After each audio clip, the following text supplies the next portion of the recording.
नमस्कार दोस्तों, आज बात करेंगे changes in TDS and TCS. हाँ जी दोस्तों, फाइनेंस एक्ट 2024 के द्वारा टीडीएस और टीसीएस में चेंजेस कर दिया गया है, जो कि समझना बहुत ज़रूरी है क्योंकि यहाँ पे रेंट के ऊपर टीडीएस ऑन रेंट के ऊपर बदलाव है, TDS on commission and brokerage के ऊपर बदलाव है। 194O टीडीएस अगर ई कॉमर्स ऑपरेटर है उस पर जो टीडीएस कटता था, अगर फ्लिपकार्ट अमेजोन पे सेल करते तो उसमें बदलाव है। तो बहुत ही बड़े बड़े मेजर चेंजेस है जिसको समझना बहुत बेहद ज़रूरी है दोस्तों।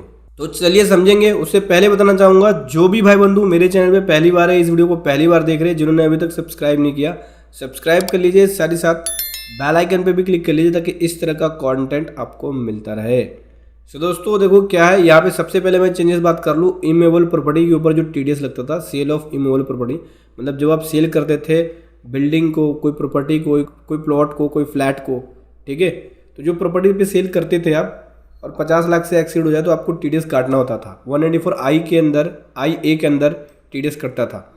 तो आप बोल रहे हैं कि 1 अक्टूबर 24 से क्या होगा, इसमें जो 50 लाख की कैलकुलेशन जो करनी होगी जॉइंट बायर के केस में इंक्लूड करके करेंगे। मतलब कि अगर 2 बायर है तो उस केस में भी दोनों का सम 50 लाख से क्रॉस हो जाएगा तो 194IA के अंदर टीडीएस काटना होगा।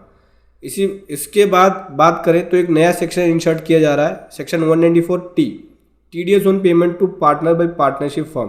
पार्टनरशिप फर्म अगर पार्टनर को पेमेंट करती है तो उस केस में टीडीएस काटना होगा। इस पर डिटेल में मेरी वीडियो है, चैनल पर जाके देख सकते हैं। इसमें 10% का टीडीएस होगा जब भी पार्टनरशिप फर्म पार्टनर को पेमेंट करेगी, सैलरी का, रेम्यूनरेशन का, कमीशन का, इंटरेस्ट का, बोनस का, ठीक है।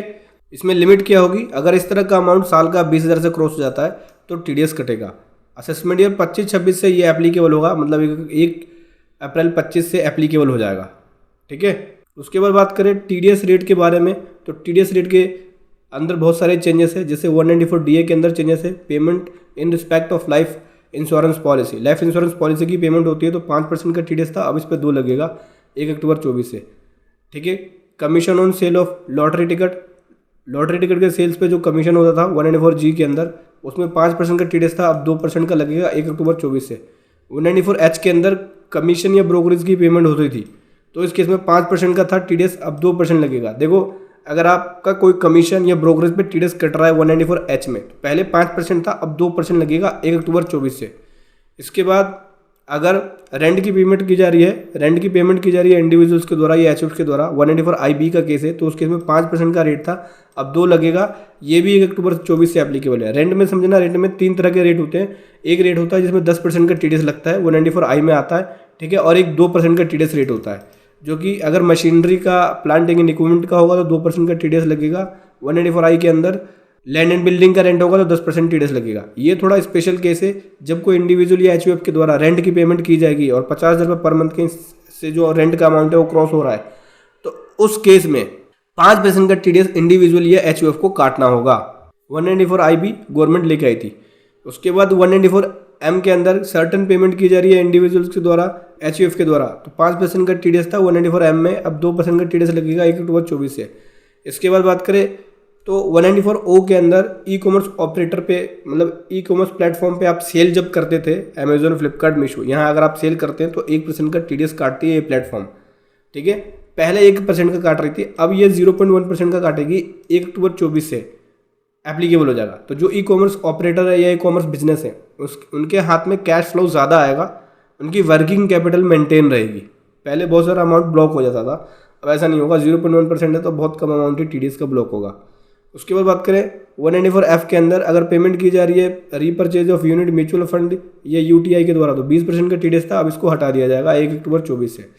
साथ ही साथ लग्जरी गुड्स के ऊपर भी अब टीसीएस लगने जा रहा है। 206C1F के अंदर लग्जरी गुड्स के ऊपर टीसीएस लग जाएगा, 1% का टीसीएस रेट होगा अगर ये वैल्यू एक्सीड हो जाती है उस तरह के गुड्स की 10 लाख से ज़्यादा, तो 1 जनवरी 25 से ये एप्लीकेबल हो जाएगा प्रोविज़न। उसके बाद अब माइनर्स भी टीडीएस का क्लेम कर सकते हैं। माइनर्स का टीडीएस क्लेम पेरेंट्स कर सकते हैं। पेरेंट्स अब अपना जो माइनर्स का अगर टीसीएस कटा है तो 1 जनवरी 25 से क्लेम कर सकते हैं।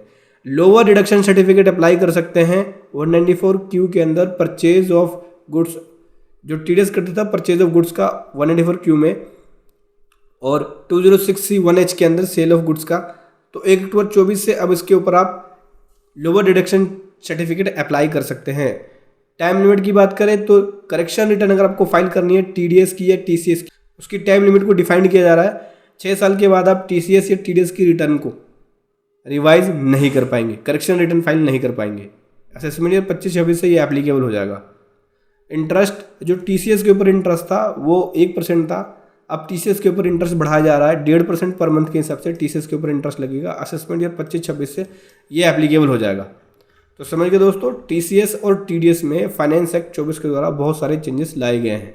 वीडियो कैसे लगी जरूर बताएं। Thank you so much. जय हिंद, वंदे मातरम।